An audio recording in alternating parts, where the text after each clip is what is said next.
राष्ट्रीय means cum merit scholarship योजना की परीक्षा में सम्मिलित होने जा रहे प्रिय विद्यार्थियों, सुप्रभात। विद्यार्थियों,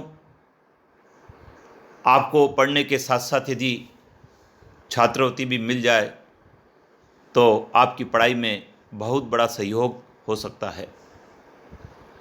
एक ऐसी ही योजना है जिसका नाम है NMMSS अर्थात national merit come means scholarship योजना।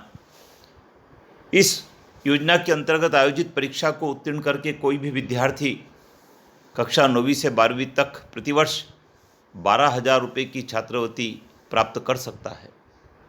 लेकिन इसके कुछ नियम हैं।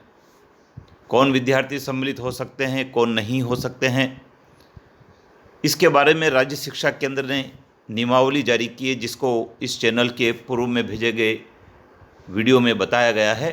वहाँ से आप समझ लीजिए और इस परीक्षा के लिए अप्लाई करिए और तैयारी में जुट जाइए। विद्यार्थी, इस परीक्षा को पास करना बहुत आसान है, क्योंकि कक्षा 6ठी, 7वीं, 8वीं के कोर्स पर आधारित इस परीक्षा में प्रश्न होते हैं और साथ में मानसिक योग्यता के प्रश्नों का समावेश होता है जो सरल होता है। और फिर इस चैनल के माध्यम से आपको उस परीक्षा की तैयारी भी करवाई जा रही है, अतः आप आसानी से उस परीक्षा को पास भी कर सकते हैं। आइए जान लेते हैं क्या महत्वपूर्ण प्रश्न इस परीक्षा की तैयारी के लिए। विद्यार्थियों, चंडीगढ़ किन दो राज्यों की राजधानी है? पंजाब और हरियाणा। इनकलाब जिंदाबाद का नारा किसने दिया था? भगत सिंह ने दिया था। आराम हराम है का नारा किसने दिया था? पंडित जवाहरलाल नेहरू ने दिया था। विश्व पर्यावरण दिवस कब मनाया जाता है? 5 जून को मनाया जाता है।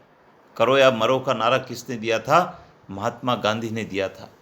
वेदों की ओर लौटो का नारा किसने दिया था? दयानंद सरस्वती ने दिया था।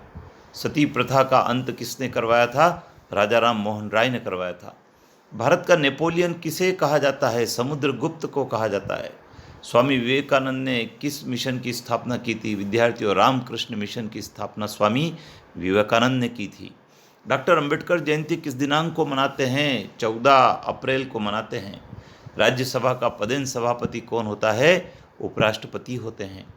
भारत देश में हिमालय पर्वत की सबसे ऊंची चोटी क्या है? गार्डविन आस्टीन है। कौन सा काल भारतीय इतिहास का स्वर्ण काल कहलाता है? गुप्त काल। प्रयाग प्रशस्ति क्या है? विद्यार्थियों, सम्राट समुद्रगुप्त की विजयों का वर्णन इस प्रयाग प्रशस्ति में है। किस सम्राट ने विक्रमादित्य की उपाधि को धारण किया था? चंद्रगुप्त द्वितीय ने। किसके शासनकाल में चीनी यात्री फाहियान भारत आया था? चंद्रगुप्त द्वितीय के शासनकाल में भारत आया था। हर्ष चरित्र किसकी रचना है? विद्यार्थियों, बाणभट्ट की रचना है।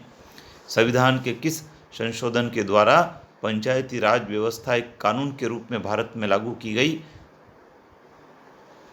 73वें संविधान संशोधन के द्वारा सन 1994 में यह व्यवस्था लागू की गई।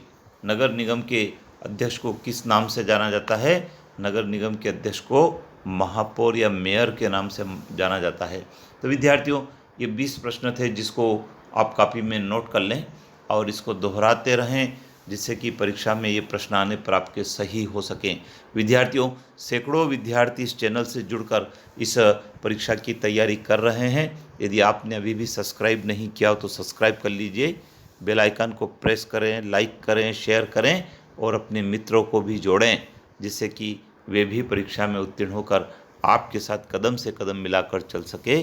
धन्यवाद।